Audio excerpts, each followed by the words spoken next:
I feel like in UX, sometimes we have our own blind spot, which is we fail to understand our user, and our user is the business.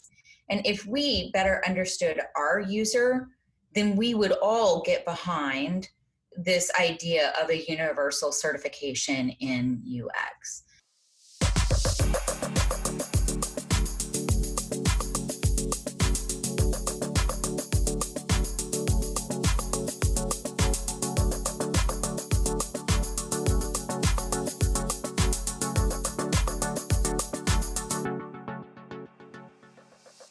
So Angela, I have a question for you. This is something that I even personally wrestle with.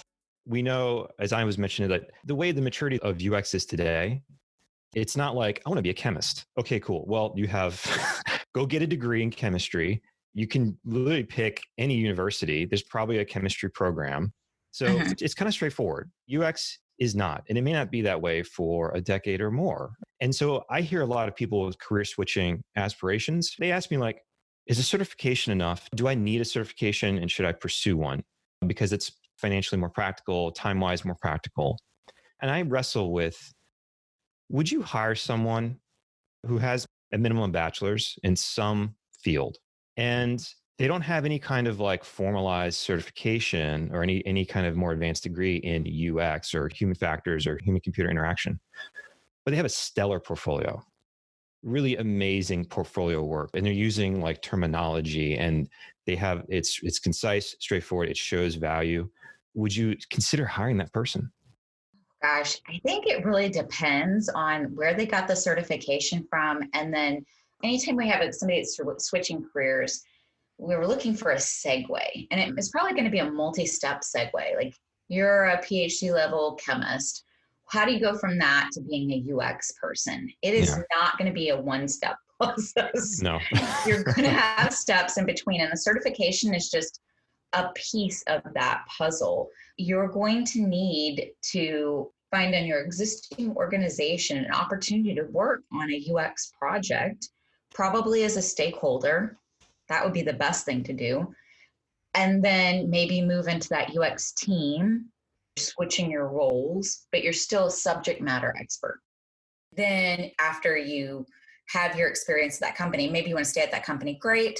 But probably what's going to happen is they're still going to see you as the subject matter expert, this person who came from this other background. If you want to move purely into a UX role and start working on non-chemistry projects, you're going to have to switch companies and do what I call trading up. So you're just going to keep trading up to new jobs until you get to the job that you want to be in. But it's going to be a multi-step process. A certification, one of my beefs with the UX industry as a whole is that we do not have a universally recognized certification that is cultivated by a neutral kind of association like UXPA. Yeah. And so in a lot of industries, in order to professionalize the industry, standardize the knowledge, and get people to a point where they can move into the industry and move into jobs, which there are plenty of UX jobs available. There just aren't qualified people, quote unquote, who are available to fill those jobs because the employers don't know how to hire for them because they don't know what a UX person is. Yeah. And so I think one of our failures as an industry is to codify our knowledge into some sort of universally accepted standard of what a UX person is in a testable sort of way. The analogy that I always like to use is the PMP, the project management professional. Project management used to be this kind of nebulous concept. Anybody could be a project manager. But when the PMP came along, it forced people to take their education about project management seriously. And now employers know, like, I want a PMP certified project management professional to fill this job. They know what they're hiring for. And the beautiful part about it is there are ongoing education requirements, continuing education requirements, so that you're not getting stale, that people are cultivating this as a career and as a discipline, and they're communicating. We don't have that in UX. We have like this like rogue Wild West of training, and the thing with the PMP is, or in order for you to be able to count it as a continuing education credit, it has to be certified by this accrediting party. And so that you have a good sense of what the standards of the education are. You're right. And it refreshes too. There's an expectation that you are remaining current on the skills. So I want to dispel this right now. I think one, it's a disgrace that it's like that. Two, absolutely, probably good people you within UXPA have tried, that there have been efforts to do something like this, but they have not come to fruition. It's not happened.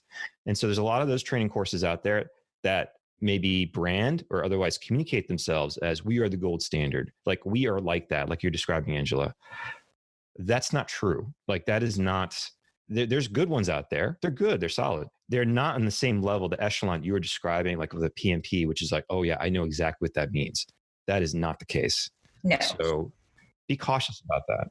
And I don't know, I feel like in UX, sometimes we have our own blind spot, which is we fail to understand our user, and our user is the business.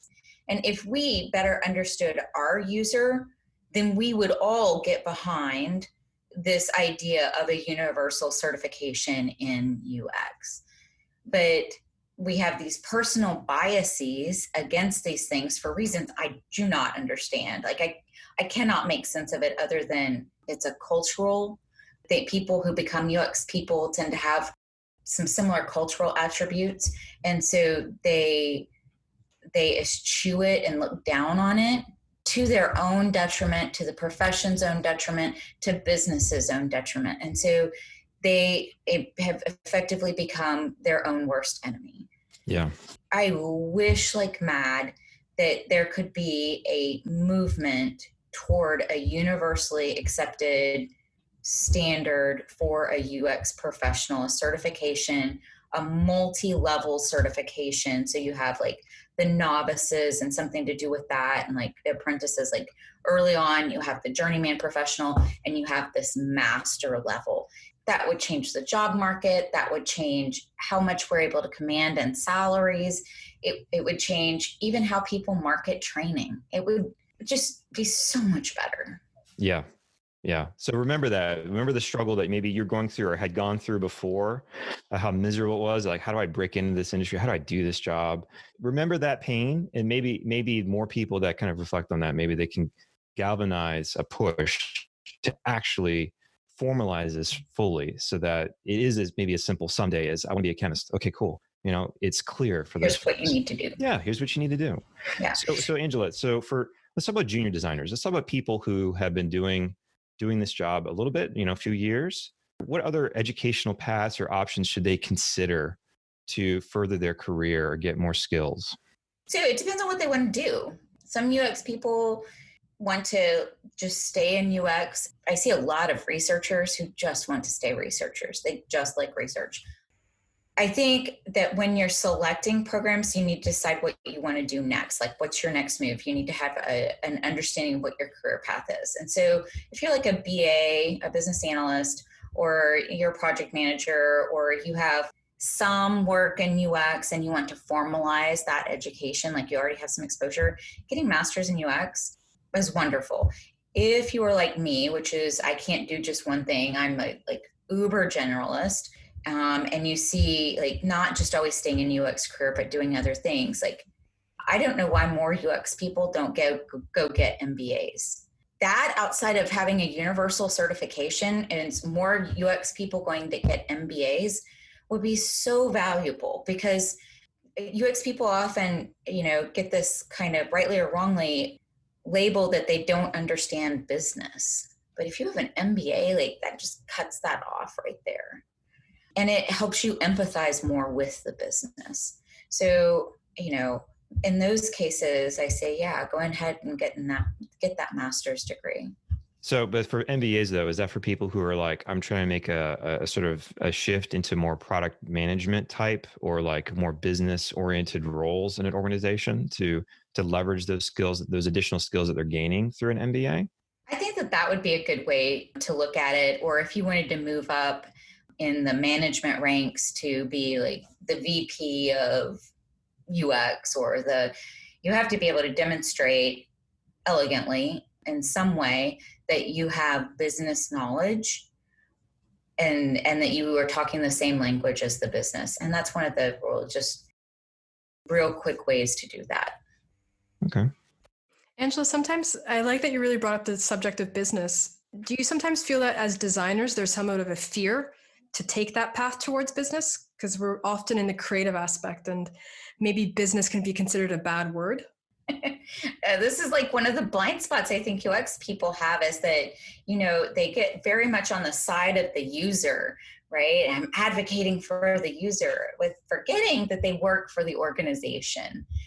I think the same dynamic is responsible for the lack of universal UX certification, is they see consciously or subconsciously as some sort of adversarial relationship with the business. And so they don't see their values being aligned with the business, or they're confused about how their values are aligned with the business, and that business has a bad name.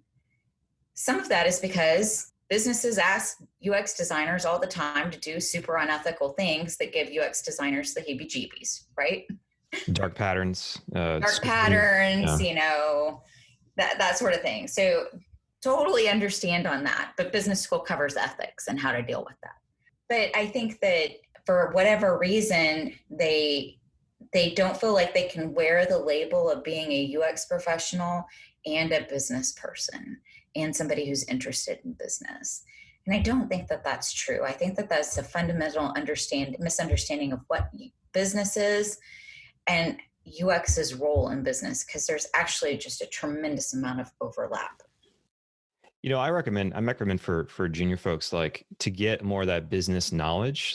If you're already working a job and you're in a company, to kind of cultivate some relationships with people who do product management or business analysis, and cultivate a relationship with those folks, and maybe kind of try to develop a mentoring relationship with them, to get a little more empathy, a little more awareness of what kind of considerations are they under, what are they kind of deliberating, and not to fall into the trap of villainizing them, or thinking like, oh man, they're just out to squeeze every nickel and dime, or they're trying to unethically try to force me to design something for users. That could happen, and that probably does happen to some extent, but probably not to the fullest extent that you may be thinking. And to try to get a little more perspective from someone else, and that could be really a very cheap, easy, fast way of getting more of that kind of business context that maybe you may be lacking if you just started out a new job or working for a few years in one place, to step up your game. Absolutely. Cultivating those relationships with the product managers and having a positive relationship with the product managers and the other folks on the product team is an excellent way to do that. It's also an excellent way to move up the ladder in terms of getting more UX responsibility and stuff, because if those product managers know that they can feel heard by this UX person, that gives that UX person more influence over the outcome and then also of their career. And as a junior person, what you want to be doing is learning from everybody. You want to be absorbing everything that you can from everyone, not just your immediate boss, but other leaders in the company and other groups in the company. Yeah, and that's hard for people. I think in this day and age where people typically would bounce after 2 years of doing a job. I think there's a hidden cost to that. Maybe you'll get a little more money. Maybe you can kind of juice your job title a little bit more. But some of the downsides of that is now you don't know where the copies are made.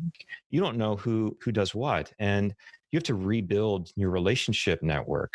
When you start at a new place, it's not all about just getting a senior after your title, or maybe working to some extent, maybe working on different projects or different areas that you find more compelling, personally compelling, interesting. That's cool.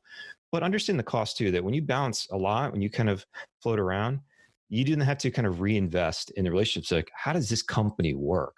And what kind of business stresses or considerations are they under to help you operate in this manner and build up either your reputation or the trust that people have in you as a designer.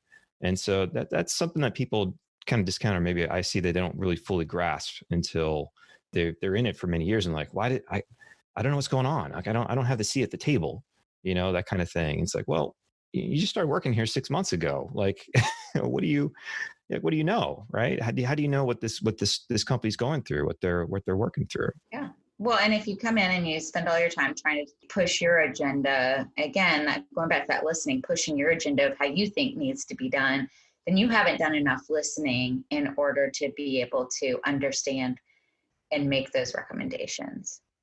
Angela, let's talk about you for a bit. How did you transition from being just a practitioner of UX into your education, like becoming a teacher? So I had, even when I was a subject matter expert, I had taught some classes in the subject matter area that I was in. So I was always interested in it. When I started my consulting company, I started getting a lot of requests for advice and training and education. And so I held some training classes and I liked it. And then it wasn't really sustainable with my project load at that time. In 2013, I had 2 kids in 1 year. I adopted a child while I was pregnant and had a child. And so while I don't recommend that, I love both of my kids, but wow, 2014 was tough.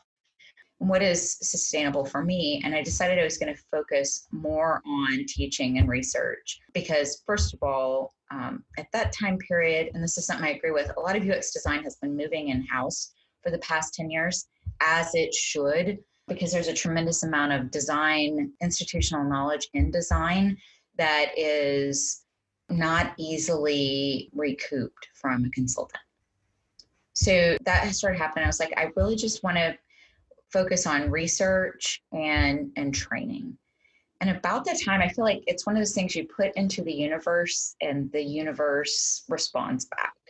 And so a colleague of mine approached me about teaching at Kent State, teaching kind of an intro class at Kent State. And so I did that. And I went in with kind of my own preconceived notions of what teaching in a master's program would look like. And I liked it. I had a lot of fun doing it. But then what I got really excited about is like I had these problems with my class. I had my students. So I teach an online master's program. And so one of the challenges with an online master's program is engagement. And related to that engagement issue is depression in students. Oh, wow. Because they get so socially isolated online master's program. Because usually like you're going to go get a master's degree, you go on site to a university and you have people to talk to at night or on the weekends or whatever else. Well, this isn't happening. They were basically going to their jobs and then they were going home and sitting in their rooms doing their work with no human interaction because it's asynchronous.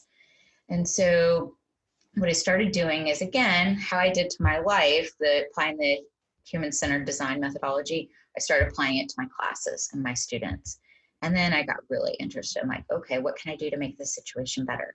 And so each class became how could I iterate this into something more interesting? And it just grew. And because I did that, I developed this following of students that follow me from class to class to class because I care about the student experience and I do specific things designed to grow them as professionals while providing a safety net from that online master's program so that there isn't direct depression. So what I do is I put my students in teams, for example, and I give them a prompt every week and I have them meet. And a lot of my prompts are around emotional intelligence and growing as a professional. But what that does is it allows them to evaluate how personally some things about their education and their life and their profession. And at the same time, it gives them not only human interaction, but connections potentially that they can use after graduate school. And a lot of them are using those connections, which makes me very happy. Wow. What's the most rewarding part of it that maybe you didn't expect, the most rewarding aspect of this teaching experience? So I love it when students email me afterwards and say, oh, I got this job or I got this promotion because of this class. Or I've had several students who've done case studies for class that then they brought to their boss or whoever else and they loved. And so I had this guy one time who did this research in class, for class, got a good grade on it, but then he took it back to his employer, and his employer's like, no one's done this kind of research before. We've always needed it. And basically it created a whole job for him out of it. Wow. And so, those kinds of success stories make me very happy. Would you have any advice, for example, experienced designers who want to go also transition into teaching? Sure. I mean, a lot of it's going to be like, teach what you know, start giving talks, start thinking about. So I had to go back, and when I first started training and teaching, I did a lot of PowerPoint presentations and just chat at the front of the room. And I went one time to teach a client. It was like a 4-day training. And on day 1, I lost my voice. Oh. And it was really bad because I had like 3 more days of training. And after the second day, I had like drove from the training to the emergency room because I was seeing stars. And I was like, light bulb, like, there has to be another way. Not everybody gets up and talks in front of the room this much. And so it kind of forced me to like, how can I improve this situation? And like, always improving, always be improving.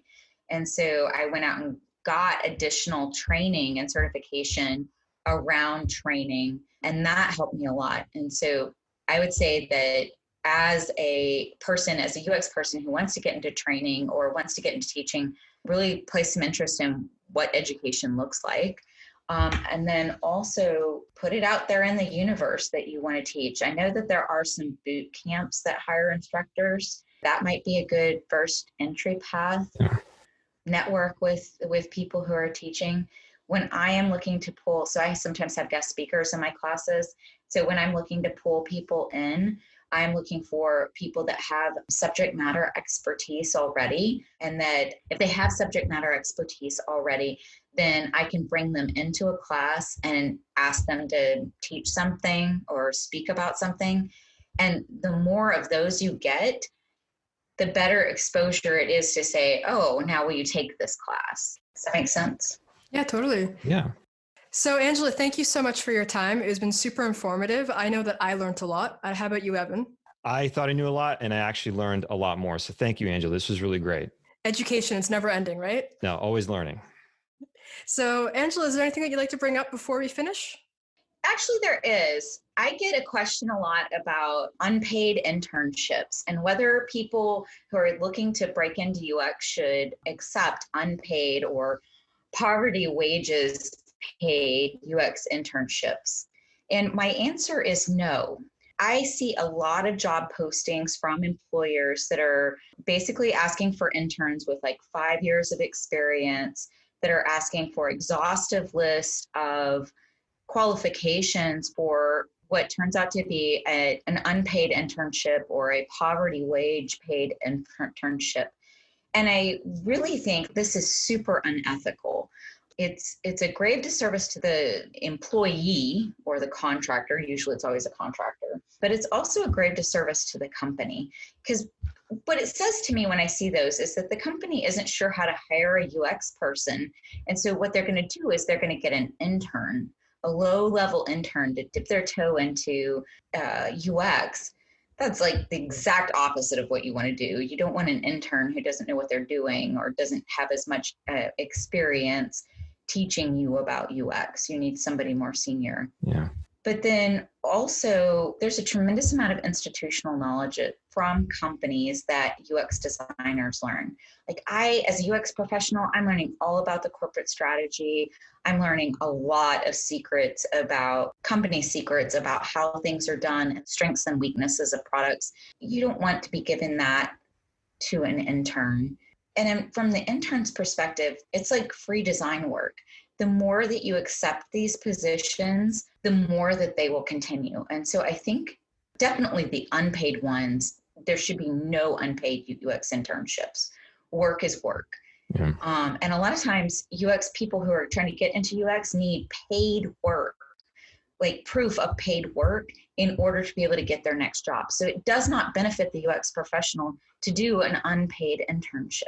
The whole system around unpaid work needs to stop. Now, one of the things that perpetuates this problem is, again, the lack of universally accepted UX certification, because that's why companies do this.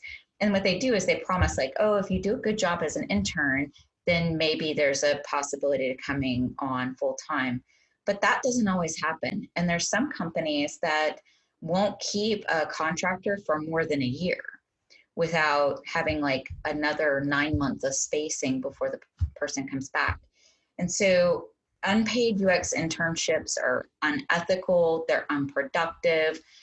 They need to stop. And UX people, I would strongly encourage not to accept these offers because you're just being set up for failure. 9 times out of 10, the company does not know what it wants. And any failure is going to be placed on the UX intern's shoulders as the scapegoat that, well, you just weren't a very good UX person. And there's just a no-win situation. Yeah, you're making a terrible personal sacrifice to take something and it may not actually pay the dividends. It may not actually give you the experiences, the outcomes that you want. You're onboarding most of the risk. Oh yeah, you are bearing, as a UX professional, you are bearing the vast majority of the risk.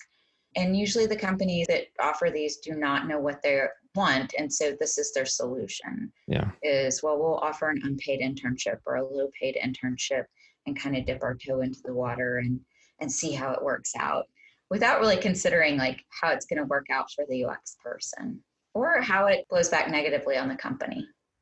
So the unpaid job, I think you would be better served by looking at your interest and developing a passion project around something that you can put into your portfolio and maybe earns you a little bit of money and not necessarily providing UX services, but find a passion project. Say you're really passionate about running, or, oh, here's a better one. Say you're really passionate about baseball and you want to do analysis about baseball and have a website about baseball. Like that is more like with quantitative data on it. That is more likely to get you a job than an unpaid internship. So that's one pathway. Another pathway is you can volunteer at conferences to be a helper. I had a student who volunteered at a conference to help and did a really great job and got a recommendation from the famous conference organizer, and that helped her get her first UX job. So that's another option. And then there's also just doing paid at a competitive rate, get a competitive rate, paid UX consulting work for small businesses is another option. Yeah. How about your aunt or uncle who may have a business? Like, yeah, look within your kind of social network, your family network, and look for opportunities of like demonstrating the skills and helping out someone closer in your orbit, so and you can then get a great kind of case study from that. It's going to be some work, but it's probably a better relationship, better thing to do than like taking some random company trying to exploit you for free labor. Look for people you can help that you know and love and may have a business opportunity where you can kind of say, yeah, I can apply some of my skills and my knowledge, get that great case study that will help me get that next opportunity. Absolutely. Totally agree. And I think probably a passion project or a project like that can also allow more flexibility to learn. Because if you're going to an unpaid work where the company doesn't even know what UX is, how will the person really learn what design is? Right. The passion projects, what I love about passion projects is it's something that's very interesting to you. And so you're willing to invest a lot of learning. You're willing to invest a lot of time. And that's like the flow of learning, right? That's what we want. That's what, honestly, when you're looking at programs to join, what you want to do is look for project-based learning programs where you can really get into something and get into the flow and have that higher order learning, and that you can do an independent project and get feedback from your program. So in my world, like I love seeing students have a passion project because it can do with their education and also can help get them a job. And we all have things that we're passionate about. Awesome. Angela, thank you so much today. That all this great information. This has been super helpful and really appreciate it. Thank you. Well, thank you for having me. I had fun.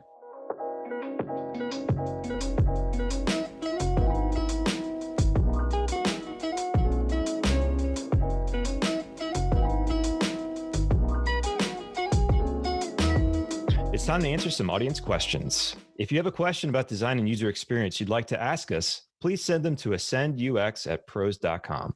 So, Ian, looking back on your own education and career, what topics do you think you wish you had studied more and why? I think we covered it with the discussion with Angela, and it really resonated to me when she talked about the topic of business. Yeah. I really wish, or maybe perhaps it's never too late, but I think that's definitely something that could be something I'm interested in today, or I should have learned before, because as designers, we don't work within just a vacuum. We work with multiple teams from different backgrounds. And by learning that language and also by learning what they do and maybe the challenges that they have, it actually also helps us do our work and perhaps also build better links working with our teams. So I think business would be something that I might have been more interested in learning in my studies if my program offered that, or I'd be interested in taking that step next, either through a mentorship or even if I did decide to go back to school. Yeah, I think there's a lot of advice out there about, not getting into the discussion of this, should designers learn how to code, but at least getting coding knowledge. That's like a key one. That's one that gets a lot of discussion. Like, yeah, get some, if you're working on a software product, get some of that perspective of how it's made and understand how coding works and how coding practices are applied. But I think that business angle of but understand just the general principles, the high level of running a business and what you had to be mindful of. I think that's a key thing and something that's sometimes overlooked. And it's kind of I see that as kind of a longer tail type skill to kind of develop and learn, because so many people focus on, can I do the craft? Do I understand the people around me that do their own craft? But I think the business side is one that's definitely kind of not discussed often enough. When you're learning, hey, get some perspective from how business is conducted and run. Absolutely. And as we work in an interdisciplinary field, it's really interesting and important to kind of know all the different hats that we might have to put on. So we might be recreating a product, but if we don't understand our client's needs for that product redesign, then we're not fully doing our job. So I think it's really important to have a better understanding of the business interests. And my personal opinion, I think, okay, yes, as designers, we are defending our users, but we're also an intermediary for our business clients as well. So it's finding that happy medium in between. Yeah. How about you, Evan? What do you think that you could learn more of, or what did you wish that you had more learning of when you were a student? So thinking back on my experiences, I had a lot of heavy dose of development, and I think in terms of skills that I've used since then, and again, it's more like enterprise B2B oriented software. I had not an inkling, not an idea of how to do qualitative research. And so all you anthropologists out there, people do social science work, doing mixed methods, doing the quantitative, the statistical stuff, but also the interviewing and listening and observing and gathering up that data through interviews. Computer science programs, they're not focusing on that. That's just not in their wheelhouse. And so I had a huge deficit with that. I did a little bit of stats. I wasn't great at it, but I had I had a class or two on that, but I had nothing in the realm of qualitative research. And I find that is a skill that is greatly used in our line of work, where it's so rich. You learn so much by visiting people and learning and how they're working and asking questions and being observant of their workflows and their problems and issues, that I had to do a lot of homework. I had to really brush up on that through books and training and online resources to do that effectively. And so for me, I think that is definitely one that I wish I had gotten more perspective on, that my particular path didn't afford. I think the other one, so I did have a class on presentation design. I remember very little of it, but I probably didn't pay enough attention to what I was learning in that class, given how frequently I use those skills today. And so for me also, I think it's socializing and communicating ideas effectively is critically important. So, hey, if you got that presentation class that maybe you have, if you're pursuing a degree and you're like, man, whatever, that's just got to get through this. You may be using that a lot if you're pursuing a UX job, because a lot of it is sharing insights and influencing and communicating with other people from all different types of backgrounds. So doing that really well is super important. And so take that class seriously. Try to remember a thing or two of it, because you may be finding you use that skill a lot more as you progress through your career. Yeah, I totally agree with you. I think communication is a huge skill set in our role as designers, either advocating our ideas or just presenting our projects to either our fellow team members or to our client. It's super important. Yeah. All right, Ayan, that's going to do it for this episode of the Ascend UX podcast. We love your feedback. Please send it to ascendux@pros.com. That's ascendux@pros.com. Also, rate, follow, subscribe, or leave comments on Apple Podcasts, Spotify, or whichever service you're using to listen to us. We definitely appreciate it. And this was really great. I hope this is useful information for you all out there about a really difficult topic. If it seems confusing, if it seems like a struggle, you're not alone. It is a challenging topic. And I hope this gives you a little more perspective on how to pursue this going forward. So, Ayan, thank you so much. And I'll see you next time. Yeah, until next time.